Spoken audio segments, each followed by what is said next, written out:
in Eastern Shitsville on Friday the 14th of October. Thank you for joining me on an otherwise perfectly serviceable Friday afternoon. Now, dude, I know you're sitting there at the office and I know the clock is ticking and we're looking forward to go home o'clock.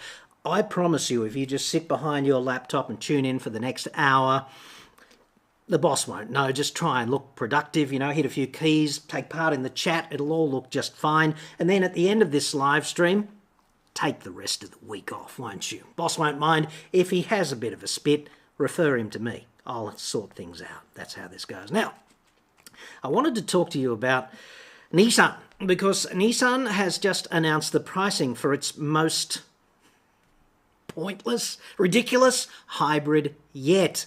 This thing is called the Nissan X-Trail e-Power with e-4ORCE, O-R-C-E. Nissan X-Trail e-Power with e-4ORCE. Doesn't exactly roll off the tongue, does it? In fact, I'd suggest the name is a crime against the language. I wonder how many meetings they had to have to get that sorted. Answer, not enough. The architecture, though, which is what I really want to focus on, is a crime against physics and a frontal assault on the concept of thermodynamic efficiency. So, aside from being too complex, too expensive, too heavy, and insufficiently fuel efficient, and a Nissan, sounds like a perfectly serviceable idea to me. Dude, approved. Welcome, therefore, to the first edition of Livestream Besprotwa, or as I like to call it, Bullshit Press Release of the Week. My goal, of course, is Vision Zero Christmas card. And I think this will be a really easy way to achieve that. You know, one step at a time, though. I've got a long-term target here. There's weeks to go.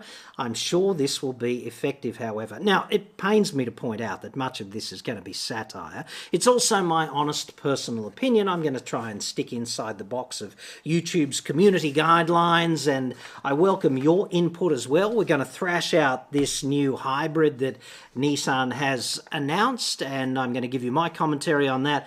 Then I'll move over to your comments. I'm going to prioritise the ones that are actually about this vehicle. I'd love to know what you think in the chat. I've organised the live chat so that it will replay if you watch this live stream subsequently, so you'll be able to see what the live participants to the whole stream were saying at the time, if that is your want. And with that, let us dissect the press release. There's bullet points. There's always bullet points for the short attention span of journalists. The bullet points say, Nissan e-Power with 4ORCE available in X-Trail TI and TIL trim levels. That would be the two top-tier model of the Chitoise, right? So TI and TIL are the top spec X-Trail, right? e-4ORCE, right? Of course, Isaac Newton. I'm seeing him spinning in his grave on the philosophical application of this. I'm also seeing William Shakespeare just spinning. He's at 5,000 RPM, you know. Because 4ORCE, really? Is that the best you could do? Well done, e-4ORCE men of the physics and linguistic friggin' apocalypse, you know. They go on, they say, unlike conventional hybrid systems, e-Power delivers an EV-like drive experience all of the time without needing to plug in. So, plugging in is bad, is it? We'll get to that. I'd suggest that the cost of all of this phenomenal complexity is, this is internal combustion slutting itself out as electric, right?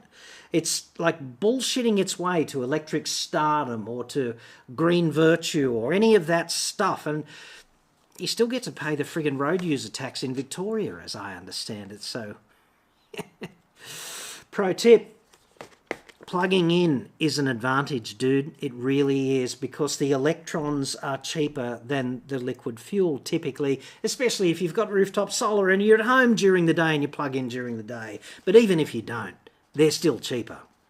Now, if you're unfamiliar with the concept of e-Power, it works like this. You've got an internal combustion engine running all the time. Whenever the wheels are turning and burning, the engine is kind of turning and burning. It drives a generator, just like a gen set when you go camping off to Dingo Piss Creek, only somewhat more sophisticated than that.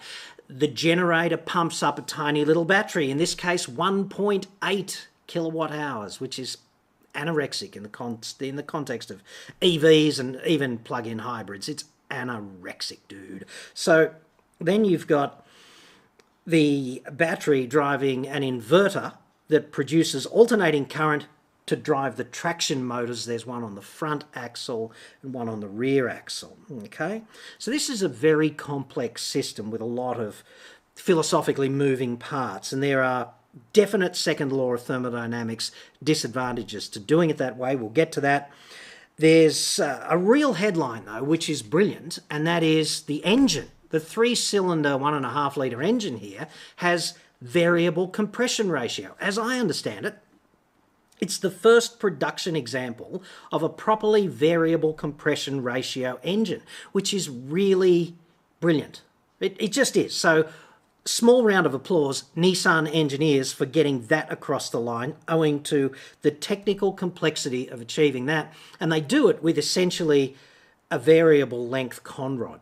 There's a mechanism, it's not just a variable length conrod, but it simulates a variable length conrod, right? And the advantage of variable compression ratio is that at low loads, you can have a really high compression ratio that yields high thermodynamic efficiency for the engine, for the internal combustion part. And then when you pull out to overtake a truck, the compression ratio drops, right, at high loads, so that you don't melt the pistons and it's not dogs and cats living together. See, in a conventional engine with a fixed conrod, you've kind of got a plan in engineering terms for the worst case scenario, which is that 45-degree day where the dude who owns the car pulls out up a steep hill to round up a truck, and you've got low air density and high ambient temperatures and a high demand, so high power outputs. And all of these things combined to the extent ultimately where the worst case scenario is, you melt through the piston because the fuel can't tolerate the compression and it starts to burn in an uncontrolled way. Temperatures go through the roof. It's a disaster. But if you could vary the compression ratio, you could have high compression ratio sometimes, and then drop the compression ratio when an assignment like I just described is called for, and that would lead overall to a broader sort of span of operational capability. And there are some hacks for compression ratio, like they're virtual hacks though. There's a thing called the Atkinson cycle, where they change the valve timing, right? So the inlet stroke and the compression stroke are kind of different because of the valve timing. And that's a virtual sort of hack for compression ratio, you know? So anyway, Atkinson is imperfect because it compromises power production, whereas variable compression ratio does not do that. I hope I haven't mangled the explanation of that too much, because I know that's a bit of a brain bender. But anyway, if they just gone out and said, look at our engine, how fucking clever are we? I'd be going, yeah, you are. That is impressive. Getting that across the line into production is very difficult. Not sure I'd want to be a lab rat for the first couple of years worth of, you know, in-service testing effectively by owning the vehicle, because who knows what can go wrong with something this complex until there are millions upon millions of in-service real-world kilometres under the belt. But it's going to be interesting to see about the engine at least. I've got a great deal of respect for that, and I'm not being the slightest bit tongue-in-cheek about that. Now, bullet point number 3, whatever we're up to here, stream's not falling over, as I understand it. It appears, just let me check one other thing. It appears we do have audio, because I know you don't want to Marcel Marceau your way through this. I know I don't, that's for sure. Anyway, they say the TI e-Power with e-4ORCE is priced at $54,190 plus on-road costs, while the X-Trail TI LE-Power with e-4ORCE is priced at $57,190 MSRP. Both models represent a $4,200 premium over the equivalent internal combustion powered variants. So 2 observations on that. The first one is definitely not a cheap thing, is it? But I guess you could say small round of applause for shrinking the gap between combustion and hybridization. $4,200 is not that big of a hurdle for a would-be buyer to jump over. I'm just not so sure this technology is appropriate, and we'll get to that in just a second. They go on and they say the e-4ORCE twin motor all-wheel drive system delivers reassuring traction and confident acceleration in all conditions thanks to Nissan's most advanced all-wheel control technology and efficient fuel use of just 6.1 litres per 100 combined. That's the official figure, right? So I'd suggest 6.1 is roughly the same fuel economy as a diesel frigging Hyundai Tucson, which also tows more and costs $10,000 less, is much less complex, proven in service, not a Nissan, and also lighter.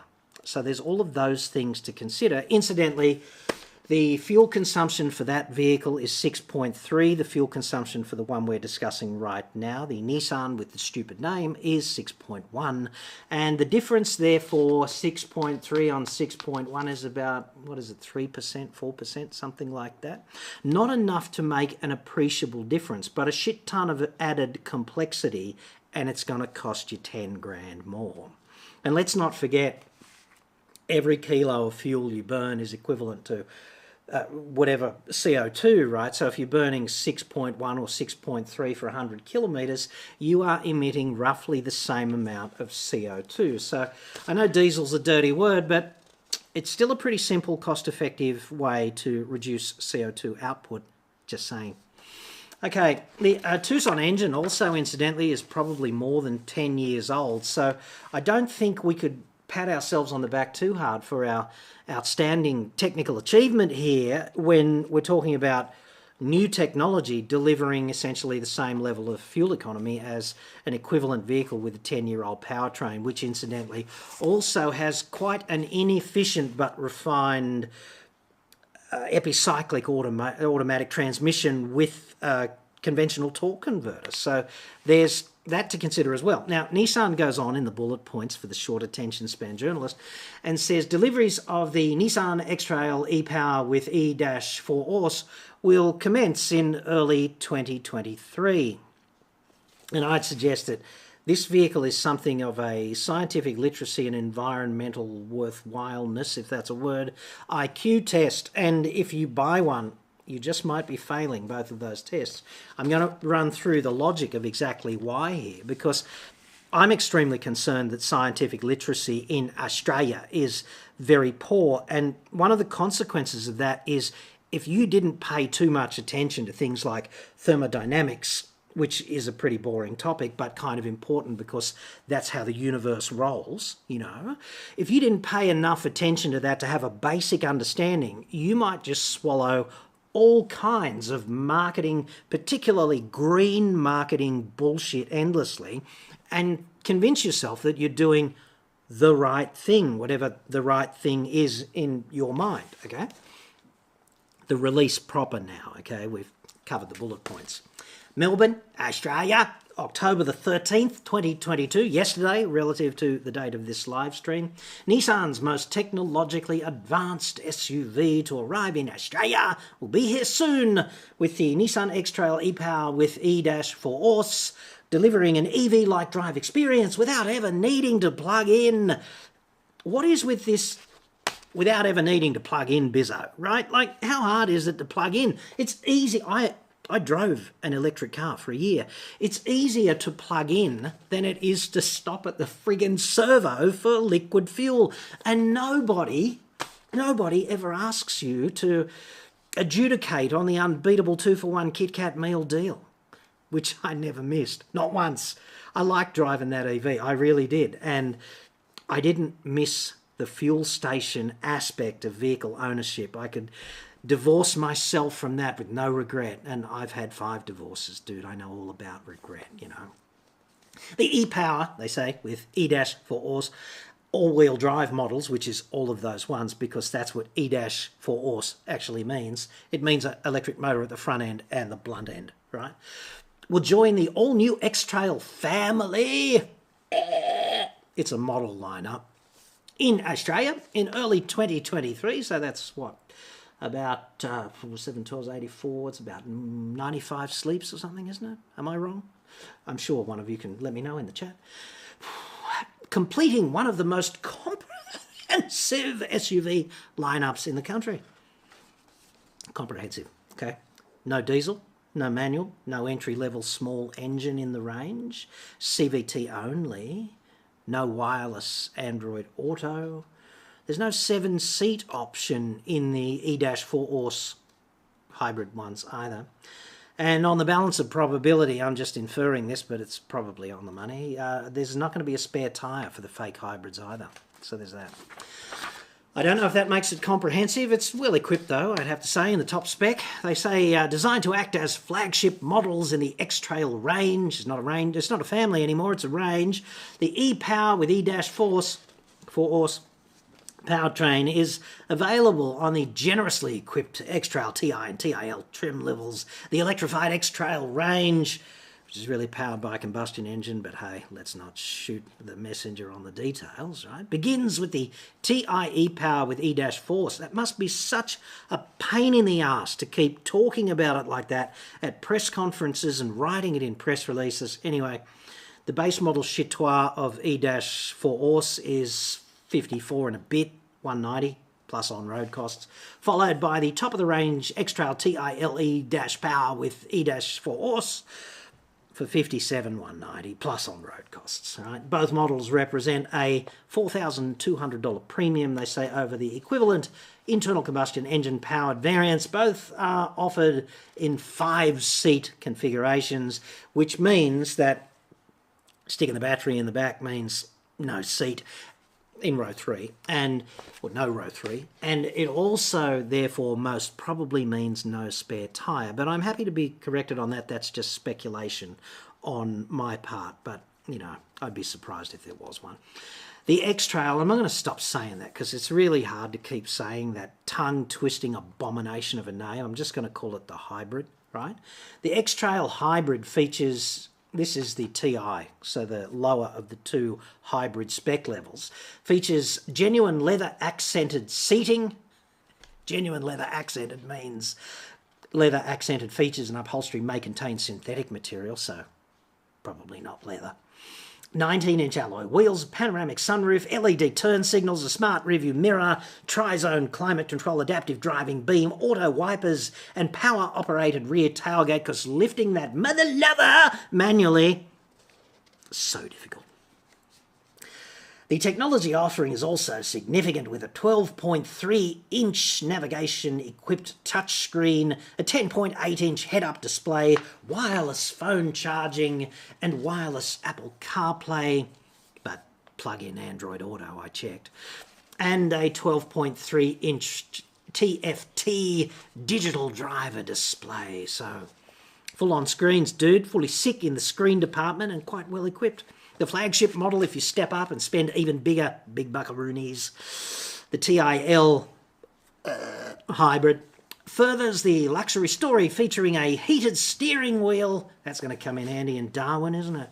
A Bose 10-speaker sound system for pumping out the fat beats, the Celine Dion. Looking at you, quintessential X-Trail buyer. Full Napa leather seating with no little disclaimer, so actual dead cow. With memory seat function, rear sunshades, hands-free rear tailgate, heated rear outboard seats, remote engine start, and more. What is the more, I wonder? It's the ultimate prick tease, isn't it? And more.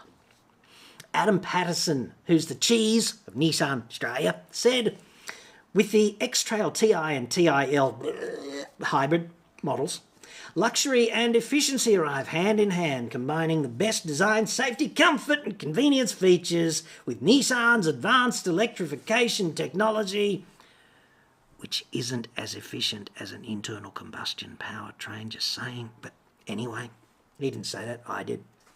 To deliver an EV-like drive experience, but internal combustion EV-like drive experience.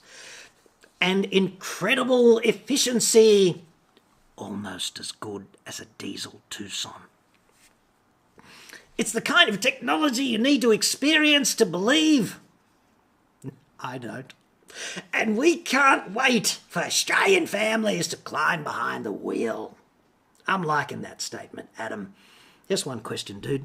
How does a family climb behind a wheel? I think that's illegal in most jurisdictions. Anywho.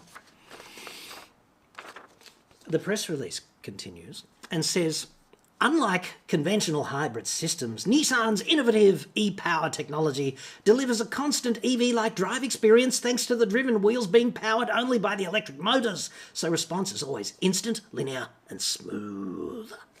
Yeah, but it is a tremendously inefficient setup thanks to the second law of thermodynamics, which, if you never paid attention at school, dude, it's like this, right? The second law of thermodynamics says that entropy increases if your system's in a box that work and energy can't enter or leave via, right? Through whatever. What it basically means is that if you're in the box, and everything's in the box, the universe is in the friggin' box, right? The second law is a very inelegant piece of design because it leads to this phenomenon called the heat death of the universe. Just ask your friendly neighbourhood astrophysicist if I'm right on that. He'll confirm. But what it means in industry and engineering is that every time you do a process, you lose available energy because that's the second law in operation, right? You always lose available energy because processes are not reversible. Processes are fundamentally irreversible, and to reverse them, you need to inject energy through the wall of the box, okay? It means every time you do a process, you lose available energy. And that means if you've got fuel going through an internal combustion engine and then being converted into electricity in a generator and then being pumped into a tiny little battery and then being pumped out of the battery and into an inverter to change it from DC to AC and then being pumped into an electric motor and then being pumped out of the electric motor into a drive shaft for tractive effort, you've got 6 processes, and every time you do that process, each of those processes, you lose available energy. So one of the real tricks with engineering is to minimize the number of processes between A and B. You know, A is what you've got and B is what you want to get. And this is a fail for that reason. This is a real fail of process complexity because there is a penalty. Now, if you're still not getting the second law, the easiest way I can explain it to you is by analogy. And the analogy is that we're all in a casino, and instead of betting money, we're betting available energy. And there's only a couple of rules, right? There's the rule that you have to play, and there's the rule that you have to lose with every hand. So every time you roll the dice or pull the handle on the slot machine, whatever, right, you lose available energy. And ultimately, it turns everything into a clock, right? Like, your face is a clock. Have a look at what you looked like when you were 18 and have a look what you look like now, dude. That's the second law of thermodynamics. You look in the mirror, it's always later. Everything's a clock, okay? I can't be more succinct than that about the second law, but it's everywhere. It operates everywhere. It's why it's so easy to pull an engine apart or anything else, and why it's so fundamentally freaking hard to put it back together, because you're making it more random on the way apart and you're making it less random when you put it back together. So one of these activities is swimming against the flow of the glue that binds events in the universe together, the second law, and I'll leave it to you to figure out which one of those activities it is. But if you've ever put anything back together that was so easy to pull apart and so friggin' hard to put back together, that's because you're going against the grain of the second law, dude. And you're not alone. We all experience it, you know? Anyway, the press release goes on and says the X-Trail's e-power with system, hybrid system, is comprised of a high-output 1.8 kilowatt-hour battery. 1.8 kilowatt-hour battery. Now, just bear with me a second. I got to go into the wings of the fat cave, and if I don't get back, like, have a nice life, dude.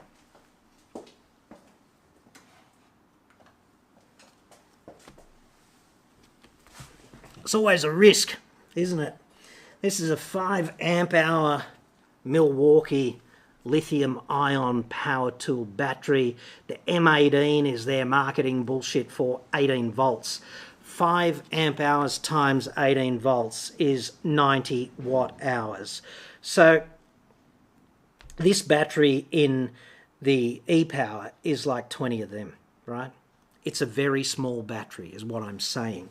And it's the thing that is driving a car that weighs nearly 2 tons. Now, you've used these, right? You've plonked them up the arse of various power tools and cut wood and drilled holes and driven in screws and shit like that, and you know the amount of work that these can do. So if you got 20 of them together, just have a think about how hard they might be able to accelerate a 2-ton block of car-ish. It's like 1.9 or 1.7, I can't remember. Anyway, it's in the specs. Incidentally, on the specs and the press release, I'll have a download link in the description for you, and you can get into that and read the whole thing without my interpretation, and also look at the specs. If you really want to know what the weight is, click the link, download the docs.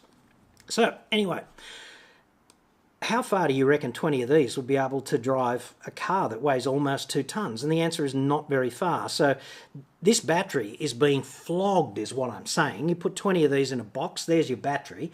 You're flogging it, you're discharging it really hard, and you've got to pump it back up really hard, okay? And that basically is what batteries hate. So I hope this is a pretty special friggin' battery in the Nissan, and they've got a bad track record for battery durability. I'm looking at you, Generation 1 Nissan Leaf. So anyway, there's this battery integrated with variable compression ratio petrol engine, which is very clever. Small round of applause. Power generator, inverter, twin electric motors, 150 kilowatts on the front axle and 100 kilowatt motor on the rear axle, with a combined system output of 157 kilowatts. So here's what I find interesting there, right? If you look at the powertrain drive system and then the motor system, like you've got what's powering the motors and then you've got the capacity of the motors, you've got 250 kilowatts of drive capacity in the motors, but upstream of that, you've only got 157 kilowatts of ability to push power through those motors, which does seem like something of a fail. Speaking of fails, it's kind of interesting to not remember as a broadcast professional. It's kind of interesting to fail to remember to go into silent mode on your phone when you walk into the studio, isn't it? Anywho, to me, it just seems like there's a lot of motor capacity there that is unable to be driven flat out by the system. And that means there's a weight penalty and also presumably a price penalty to having it there. And there would want to be, therefore, a good engineering justification for all of that extra capacity. And I can only assume they're trying to keep the weight down of the rest of the system, and also at the same time be able to shunt a significant amount of power rearwards when they need to, because obviously the drive system is front prioritised, and that means that the computer, despite how clever they make it sound, is really just going to be figuring out how much drive to apportion to the rear in various circumstances. So there's that. But you're paying for 250 kilowatts worth of motors, and you're only getting the ability to deliver 157 kilowatts from them, maximum. And I'd further suggest that the ability to deliver that power is very limited in the time domain, because the internal combustion engine has nothing like that amount of power available. Just a fraction of that. Off the top of my head, I think it's 116 kilowatts coming out of that very clever engine, maximum. It's 1.5 litre 3-cylinder from memory, variable geometry turbocharger and variable compression ratio. And you've only got a tiny battery. So if you've only got 116 kilowatts coming out of the engine and it's got to go through these processes to get to the drive motors, then it's going to be less, a lot less than 100 kilowatts to the drive motors, and the battery is only going to be able to make up the difference for a very short window of time because its capacity is only 1.8 kilowatt hours. I hope that makes sense. They go on and they say this unique powertrain means that power to the wheels comes only from the electric motors, which results in instant linear response to the accelerator and impressive fuel efficiency of just 6.1 litres per 100. That's based on the official ADR test, which is a few percent better than a diesel Tucson, as discussed earlier. Okay, and that's ADR 8102. Okay, so it's going to be somewhat worse than that in the real world, obviously, although it will regeneratively brake, so that's kind of nice if you're in traffic. And of course the ADR regulations are crap because they don't adequately represent reality, and that sets consumers up to expect better than they actually get from every friggin' car they buy. They go on and they say, the power for the electric motors and battery is generated by a highly advanced variable compression turbocharged petrol engine which runs quietly in the background to feed the battery, which then supplies power to the electric motors via an inverter. Okay, so it's 1.5 litres, and essentially, as I said, it replaces the conrod with this special computer-controlled link that changes, basically variables. It basically varies, the location of top dead centre and bottom dead centre in real time based on the driving conditions and accelerative demand, okay? And that is very clever. I'd have to say it's extremely clever to do that. Beats the Atkinson cycle hands down, which was the next best thing previously.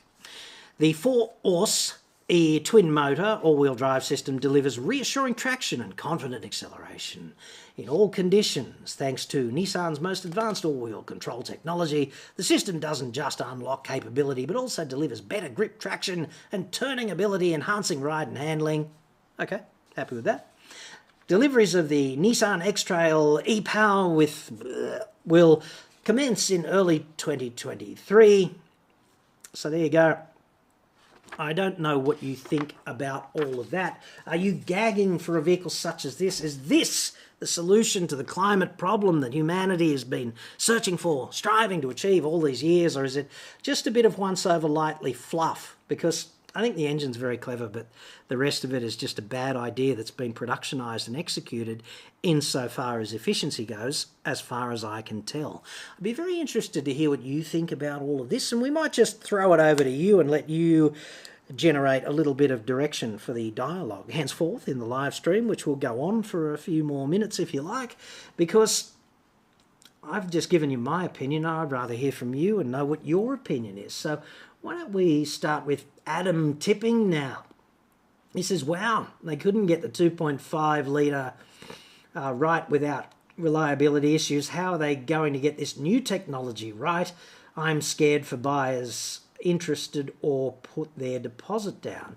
Yeah, I'm a bit like that too. I don't see why you should be a lab rat in an experiment ever, you know, when it comes to new cars. And I really think, given the complexity and the newness of the engine technology, in particular Nissan's track record with battery reliability and the way they dealt with the failures of the Generation 1 Leaf, which was pretty reprehensible in my view, I think it's best to sit this one out, even if you are dead keen, for the first several months at least, just to see what in-service experience tends to be like. So we'll go on now and have a look at what some other people are saying. Dudes like you in the comments. Adam Pistachia says, how does a 106 kilowatt engine, it's 116 dude, provide enough power for the 250 kilowatts of electric motors? Well, it doesn't, okay?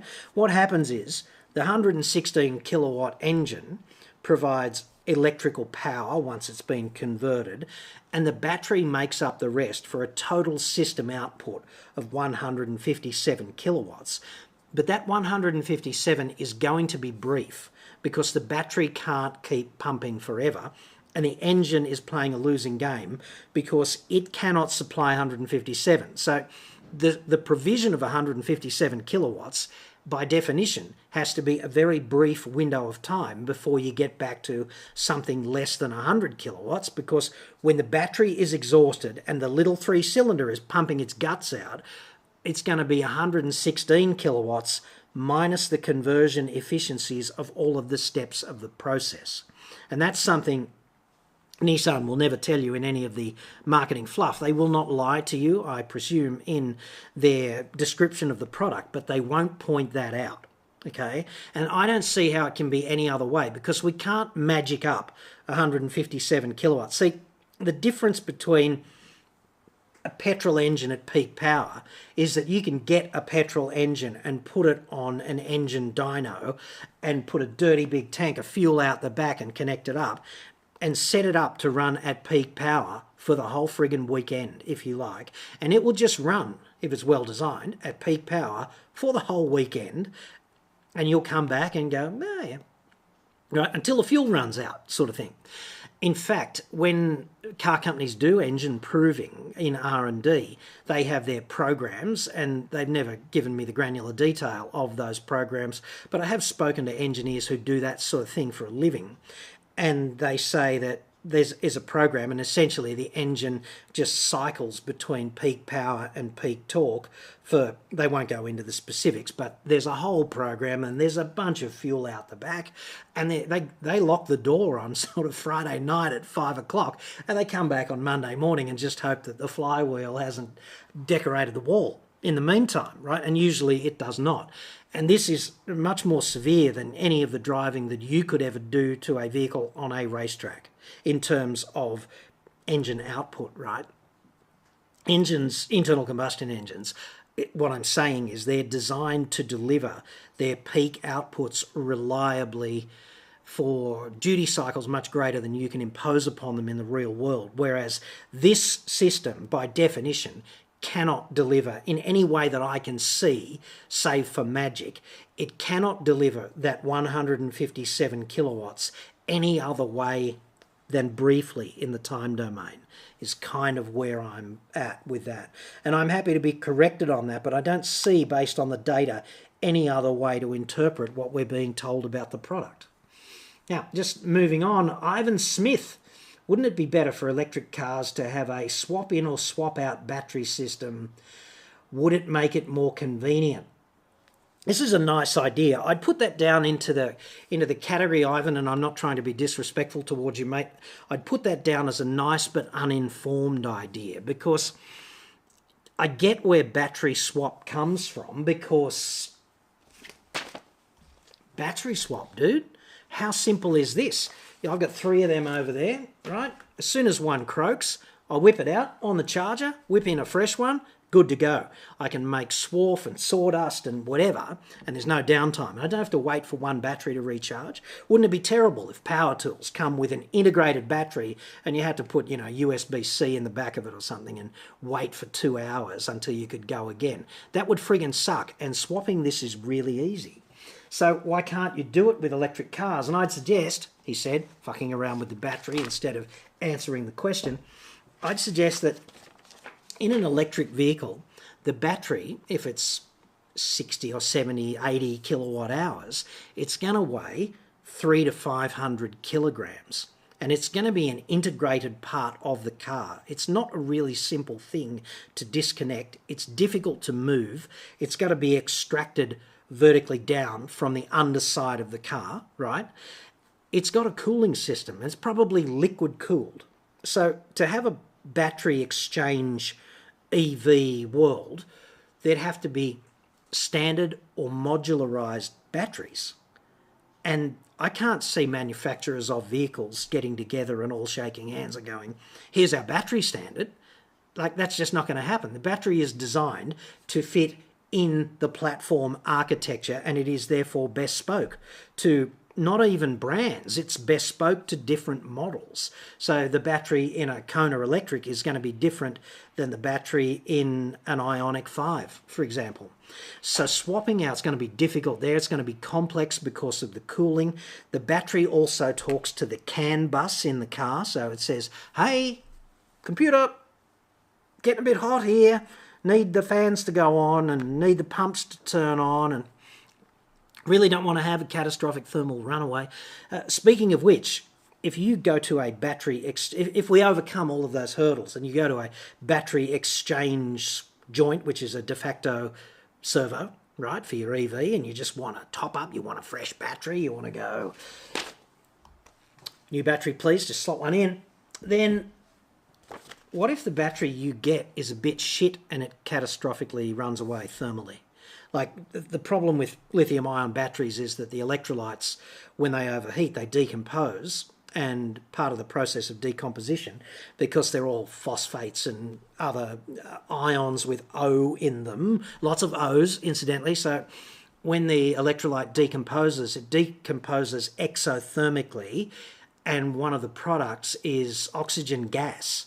So you've got heat and oxygen gas, which is like, that's like Apollo 1, dude.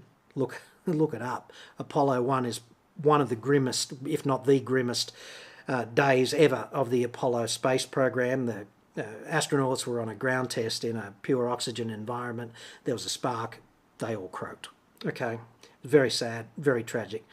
And this is kind of what happens with a battery that thermally runs away. So it generates its own oxygen. It's exothermic as it does that, so it generates its own heat. Therefore, you can't put the fire out, dude. It can't go out.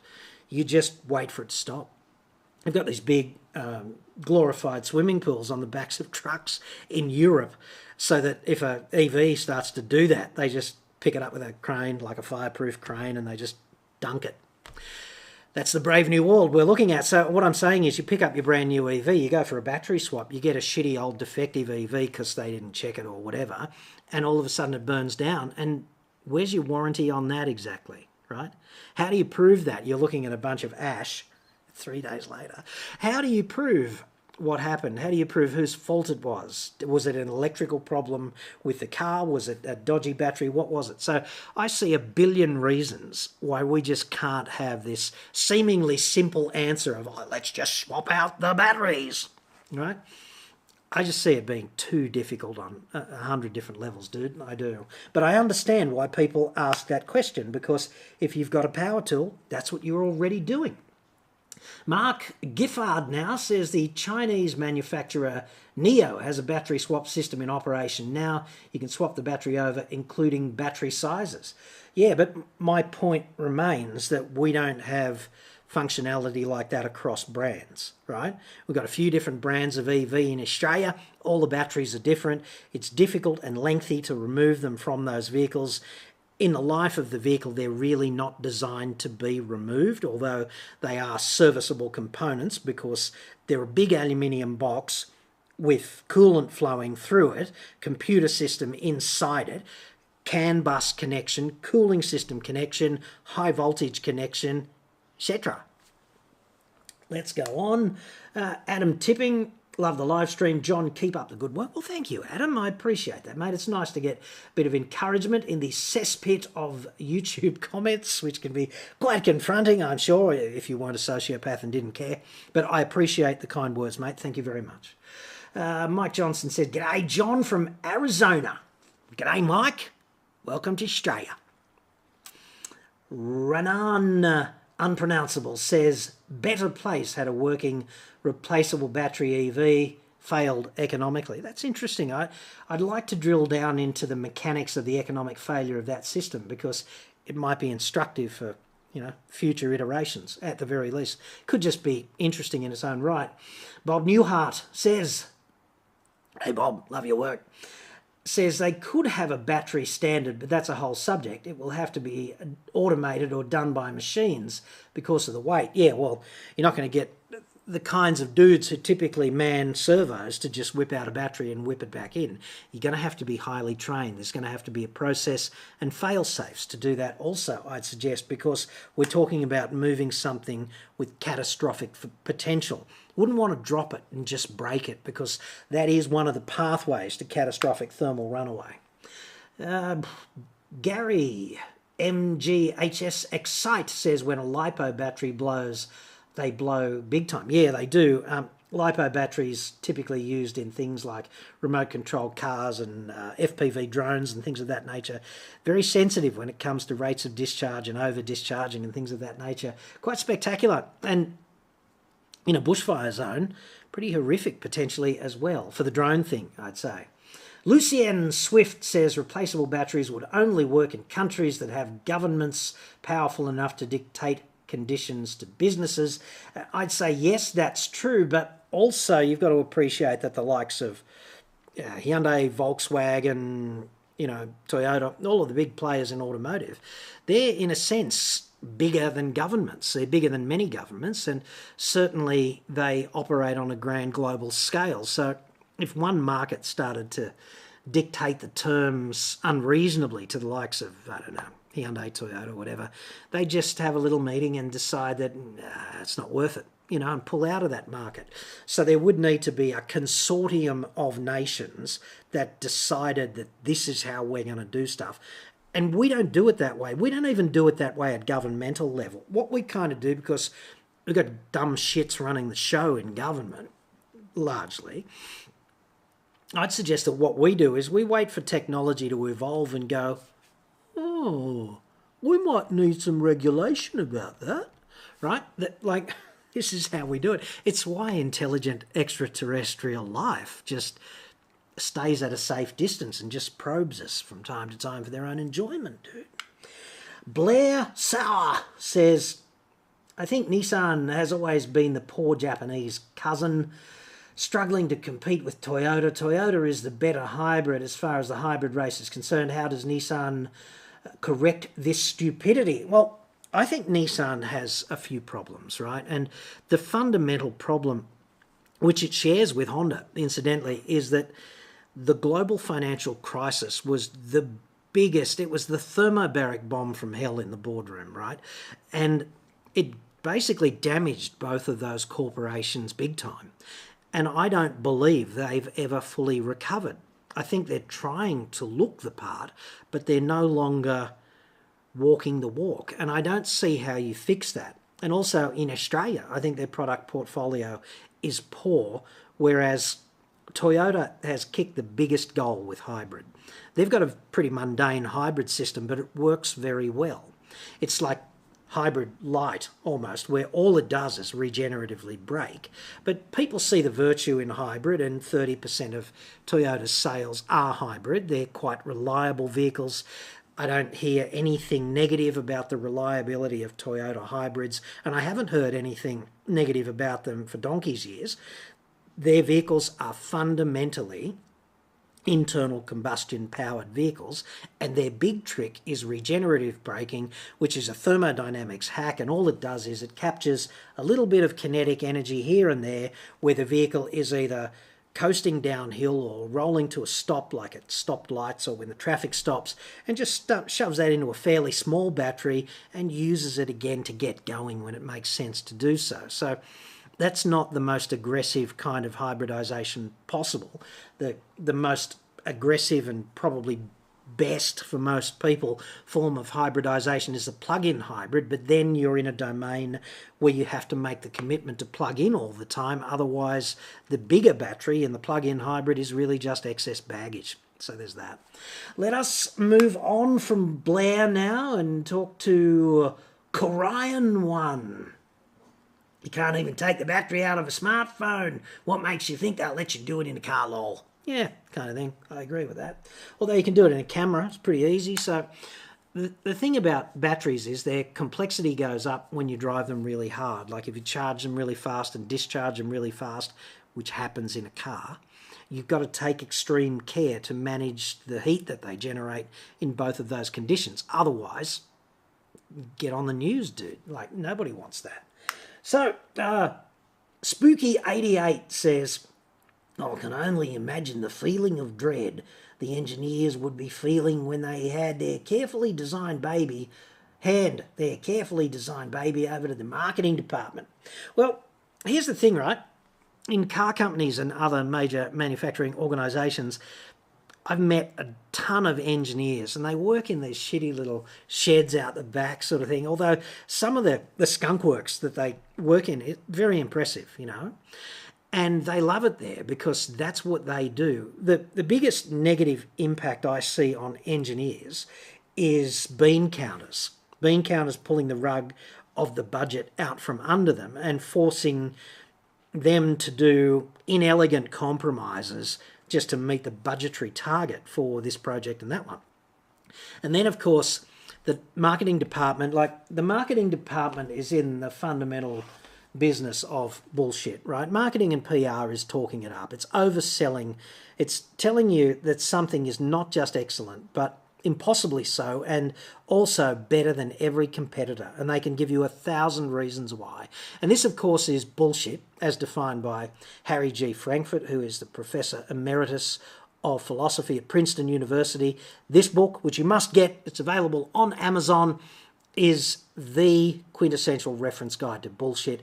Such a salient feature of our society. It's not the same thing as lies, but the marketing department can use anything, right? They can certainly manipulate the truth by omitting to tell you the negatives. That's a really good technique, isn't it?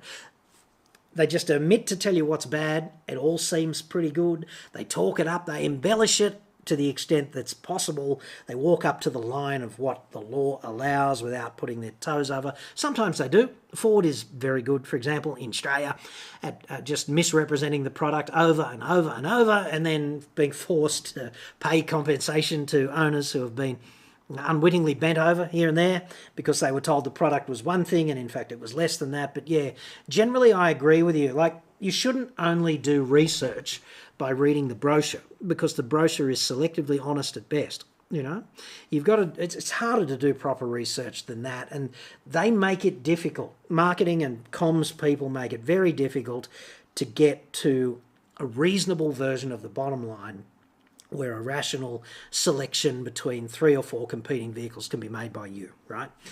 The brochure is not the place to get that information. The specs are pretty accurate, but even there they leave what's not there out.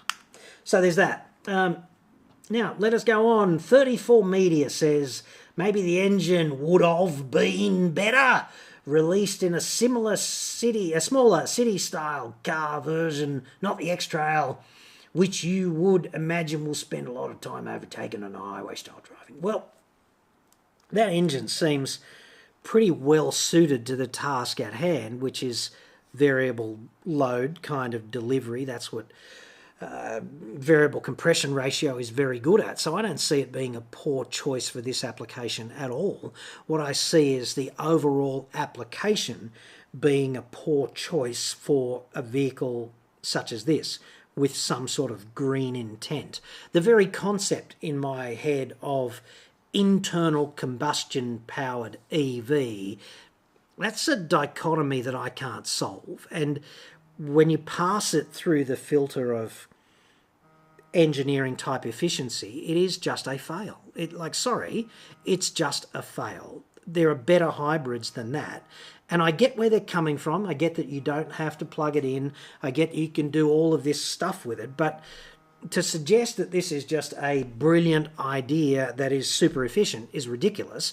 And the differential diagnosis for that, Exhibit A, is a diesel Hyundai Tucson with a conventional automatic transmission, which is the same size vehicle, same kind of mass, same kind of shape, same kind of everything, with a 10-year-old powertrain at best, is virtually as fuel efficient as this whiz-bang new thing from Nissan, with a name that is just so ridiculous that it fails to fall off the tongue.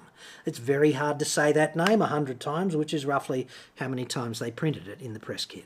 So there's that. Mark Burns says, hi John, love the live chat. When will you be test driving the Subaru Outback Turbo when they arrive in Australia? Maybe, but the thing about test driving, we'll get to that in a minute, I'm considering buying one when they're available. I'm convinced it'll be okay, right? I just am. The thing about test driving, okay, test driving is time-consuming and hard work, and there are so many people doing it. And what they do in Australia is all of these car reviewers, I can't call them motoring journalists because they wouldn't know, many of them, in my view, wouldn't know how to be journalists if it jumped up and bit them on the arse, right? They try to do Top Gear badly, and they're successful. They do it badly, okay? And really, there's a lot of reading the spec sheet with pictures of them driving the car. And what value does that serve you? There's a couple of different categories of viewers, I suppose. There's the road test porn viewer, right? Who I just want to see a road test, you know? And in that case, that might be fair enough. But if you are actually that dude who wants to buy that particular car and you're sitting through endless reviews, right? One of the big problems is just reading out the spec sheet. Another big problem is being on this merry-go-round of invitation by car companies to attend their bullshit event, right? And when you attend the bullshit event, there is pressure on you, and it's pretty soft pressure, but it exists, only to say nice things, because if you say nice things, you get invited back. And if you say nice things, they say yes every time you ring up and want to book a car, right?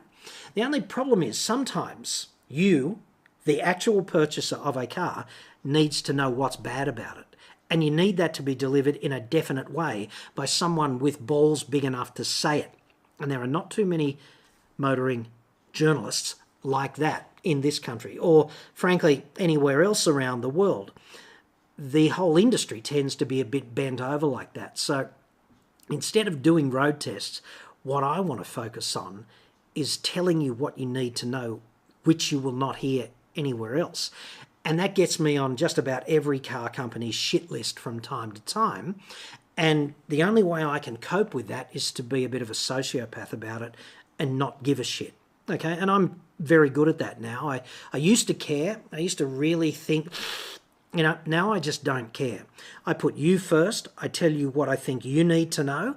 And if a car company doesn't like it, I'd suggest that they're multi-million-dollar businesses and therefore big boys and girls who can suck it up and get on with their lives without obsessing too much about what some busted old near-death bastard engineer sitting in his friggin' garage has to say about their car. And you've got to decide whether what I say is credible or not. But hopefully what I do say in the mind of an intending buyer on the other side of the glass teat here, hopefully that adds more value than just seeing me wax lyrical driving some vehicle up and down the same piece of road 100 times rolling a GoPro.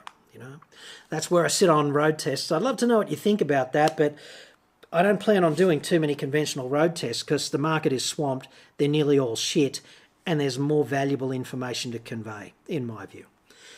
Now, let us go on again now. Who's there? Deleted user says, hello, John. Is farm diesel, the red dye added for off-highway use stuff, bad for late model car internals? I really don't know. That's the first time I have ever been asked that question. Is that an Australian thing? Because the only diesel on farms I have ever seen has been the same shit that you buy at the servo. Let me know. Please get back to me in the chat, deleted user. And who deleted you and why? Because what you just added there was incredibly worthwhile, so thank you. Now, who else have we got? Gaza Sinkers. That's a good old Australian one, isn't it? Gaza says, you mentioned in vid that EV scooters, etc. would be a good idea for the cities and keeping an ice for other driving. What are your thoughts on the Aptera? Okay, so the Aptera is almost one of those kooky, fuel-efficient solar race cars that used to go, or probably still do, from Darwin to Adelaide, right? And I'd suggest that the Aptera sounds like a good idea because it is lightweight.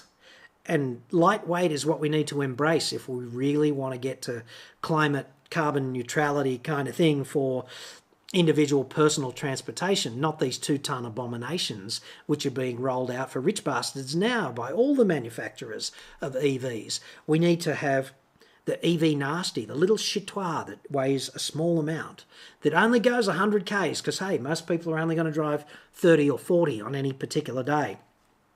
If we did that, small battery, lightweight, blah, blah, blah, that's good.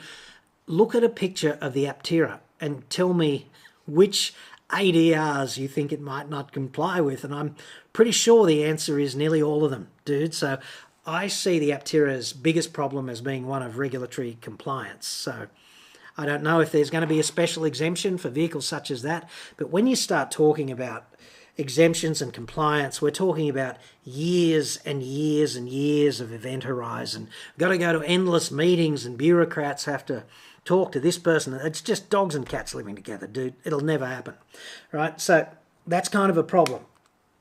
Now, moving on to just a few more. We'll keep going for, I don't know, another few minutes if you like.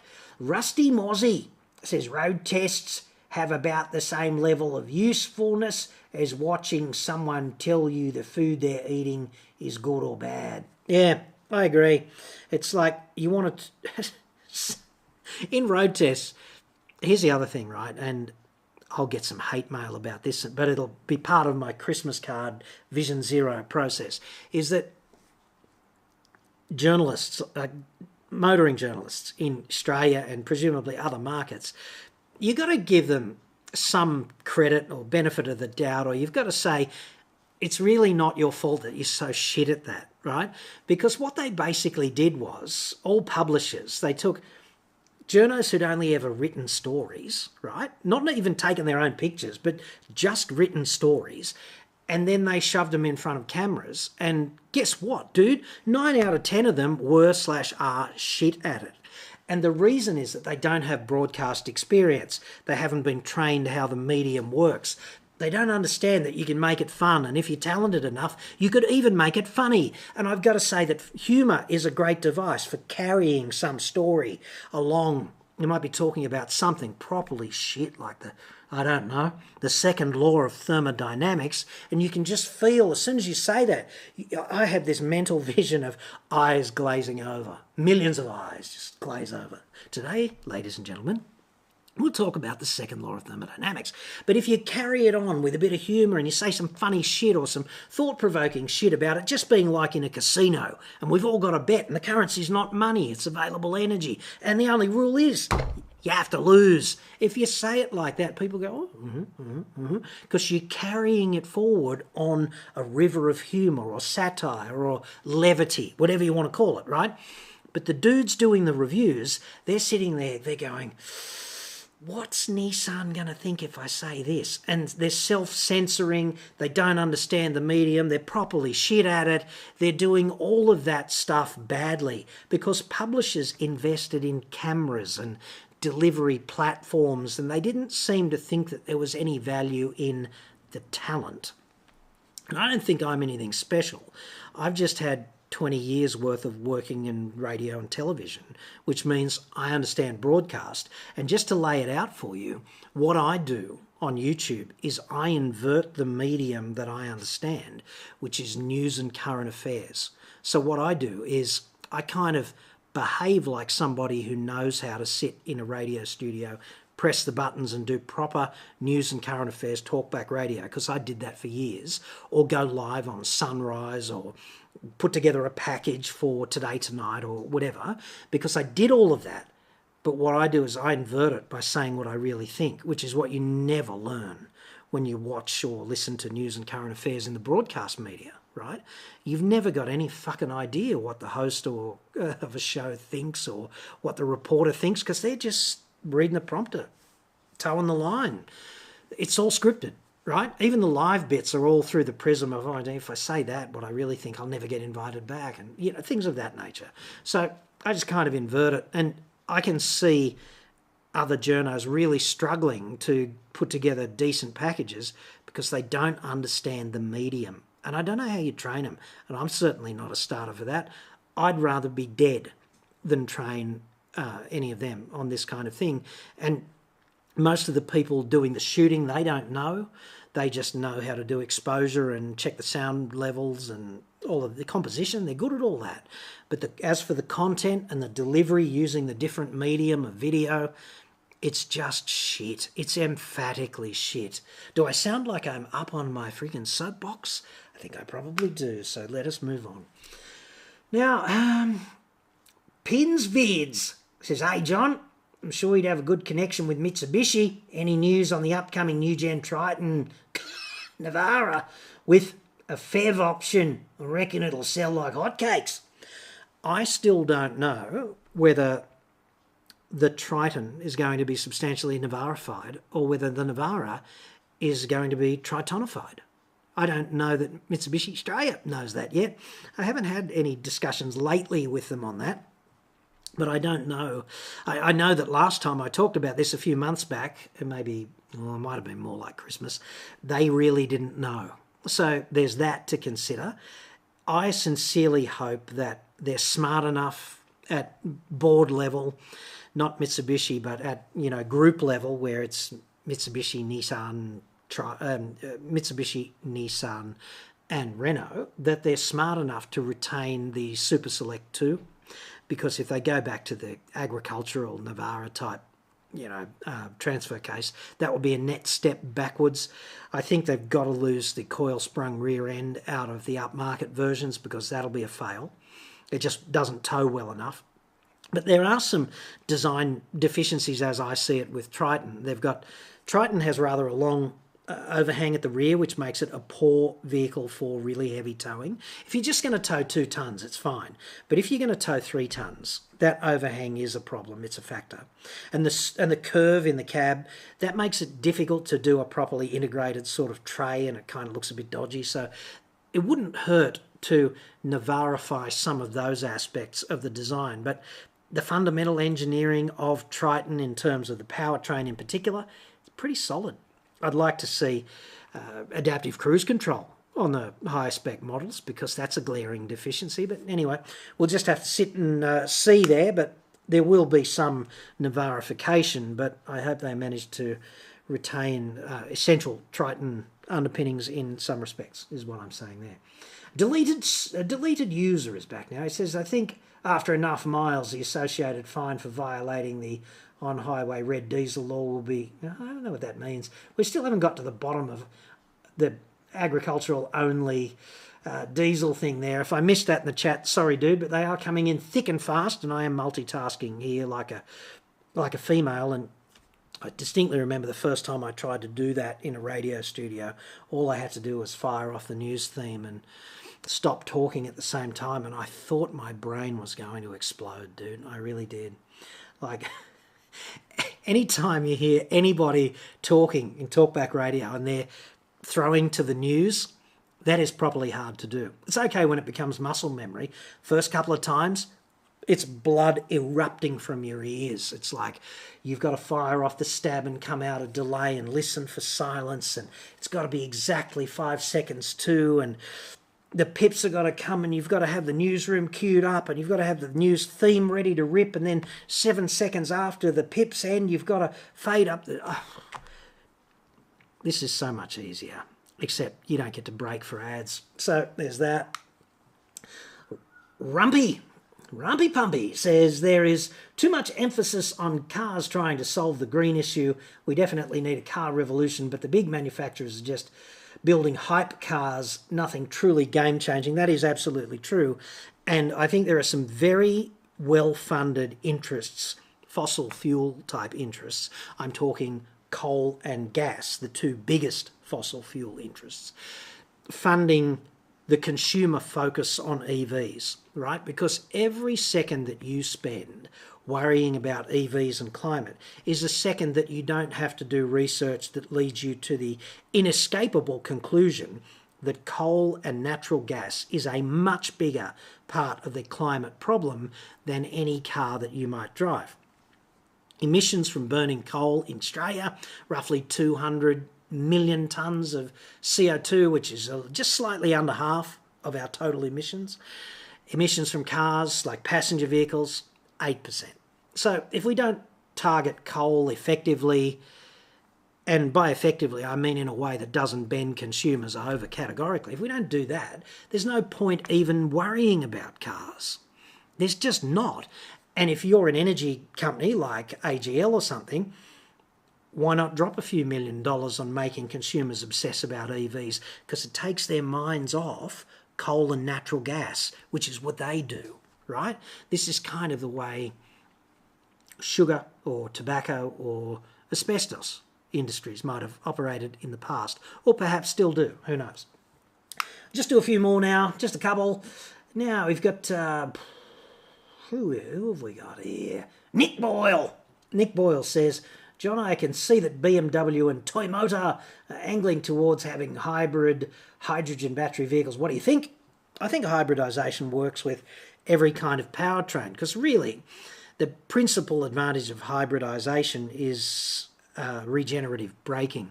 And if we're selling vehicles that do not regenerative brake in 2025 or something, then that really is a fail, because regenerative braking is a free kick for energy management, and every kilowatt hour of energy you can pump into a battery from regenerative braking is CO2 that you don't emit by burning some alternative kind of fuel. So without regenerative braking in modern vehicles, it's kind of a fail out there on the road, and yet so many vehicles that you buy now just still do not regeneratively brake, which I find somewhat disappointing. I'll do one more and then call it quits because my voice is packing in. Let's try John Stewart. He says, here in the US, Dyed diesel fuel has added road taxes, added red dye as road tax, added a non-road tax diesel for marine and off-road use has green dye. Well, thank you very much for that, John. I appreciate you letting me know. I haven't seen dyed diesel in Australia, but then I would not claim to know everything about what they do with diesel. Now, I'd like to, it's just gone, what is it, 10 past 4 in Eastern Shitsville daylight saving time. So I'd like to thank you sincerely for giving up your time on an otherwise perfectly serviceable Friday afternoon, if indeed this is what it is in your neck of the woods, to join me for this live stream. I do like doing that. I particularly like your feedback getting a run because it makes it more of a two-way street, bit of a dialogue, right? And we will be doing more of this on the channel, so fear not if I did not read out your comments. They'll be available for everybody to see in the post-played version of this live stream. Now, if you are in the eastern part of our neck of the woods, have the rest of the week off, dude. I double dead dingoes donga dare ya. And I'll inflict some other videos on you over the weekend, of course, and I'll look forward to seeing you on the next live stream. Don't do anything I would not do this weekend, but God knows that hasn't narrowed the available playing field all that much. Have a good one, son.